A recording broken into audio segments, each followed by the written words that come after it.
Now that we have seen the algorithm and pseudocode for the insertion sorting algorithm, let's try to convert it into programmatic implementation. For that, I'm just going to go into this sorting folder inside our project. I'm going to add a new file by the name insertion sort.py. Okay, let me just create a class insertion sort. Okay, let's write a function def insertion sort. The first argument will always be the reference of the current object, and let's say the values that we want to sort is inside the variable a. Okay, now if you remember the pseudocode clearly, what we exactly did is we tried having two types of array in the array that we have been given. Some part of the array is sorted and some part of the array is unsorted. So when we have to begin, if we have to consider the sorting part, we can consider the values till index 0. That is nothing but the array which has only one element. So obviously, since it has only one element, we can consider it as a sorted part, and from index 1 till the very last element we can consider it as an unsorted part. As part of the insertion sorting algorithm, what we have to do, we have to take the value from the unsorted part and we have to put it into the appropriate position in the sorted part, right? So since we have to pick each and every value from the sorted part, as part of the pseudocode that we have written, what we did, we simply ran a loop for I in range of from 1, because we are the unsorted array is from the index 1 and till the very last element, that is nothing but length of array. Here what we did, we have to find the appropriate position for the element at index I. So let's just take those values into these variables temp index equal to I, and the value we have at temp index into a variable temp index value. Okay, what we did, we ran one loop for picking up each and every element from the unsorted part, and we tried storing the index and the values of that particular element into individual variables. Now what we have to do, we have to find an appropriate position for this temp index value in the sorted part. For that, what we will do is, we'll simply be running a while loop while temp index is greater than 0 and the temp index value is less than the value we have at temp index minus 1. Okay, that means we are comparing the value at temp index with the temp index minus 1th position. So what we will do, if it is less than that, a of temp index minus 1. If this is the case, what we have to do, whatever the value that you want to move it into sorted part, that is larger than what we have in the previous index. So what we have to do, we have to move that value to the right by one position.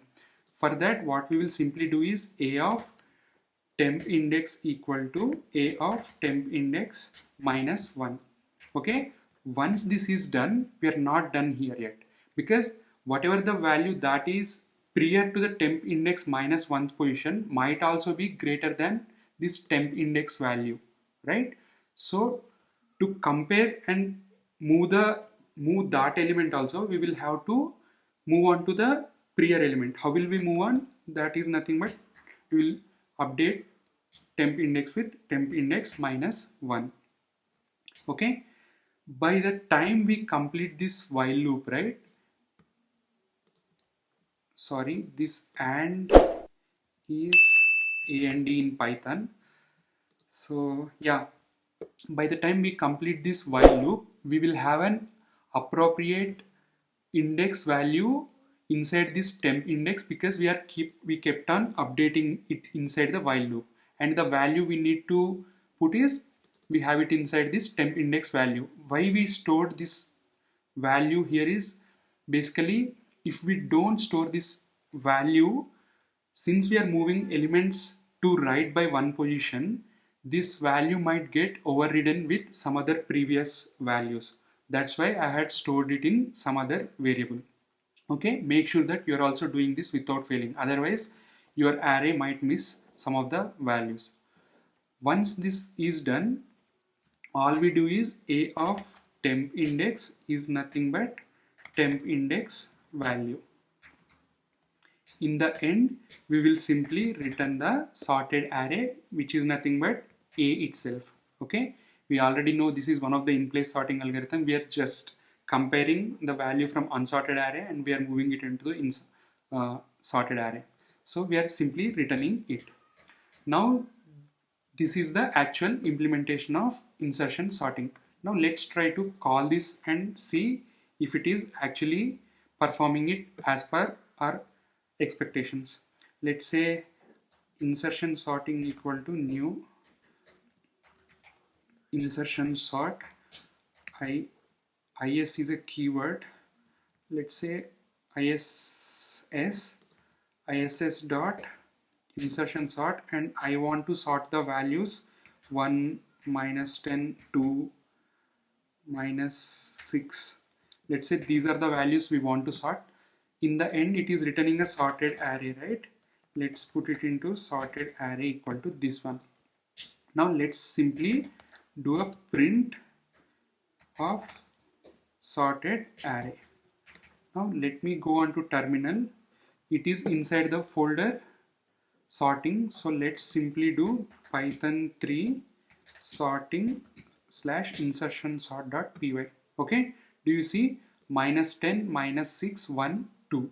Okay, let's put some other value also. Let's say 99 -100. If we run it with this input also, if you observe here, we have got the array that is sorted in the ascending order. Okay, if we have to implement it for descending order, all we do is just copy paste this function.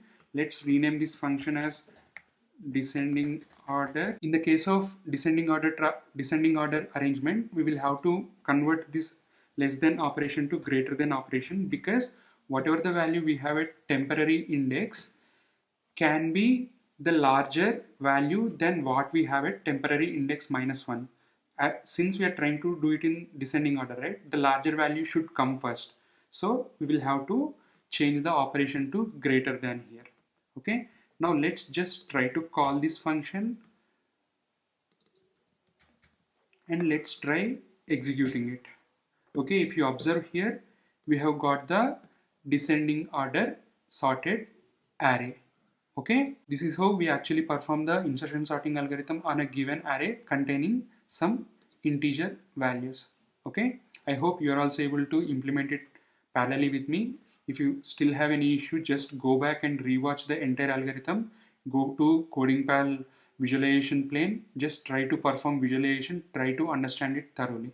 Okay, that's it for this video. I'll see you in the next one.